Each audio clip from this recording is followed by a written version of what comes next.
सुनियो हे दुर्गे माँ, सुनियो भवानी, सुनियो ने हमारा पुकार है।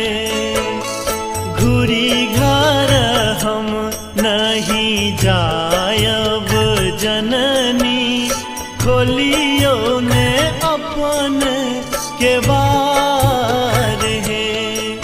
माहे खोलियो ने अपन के बार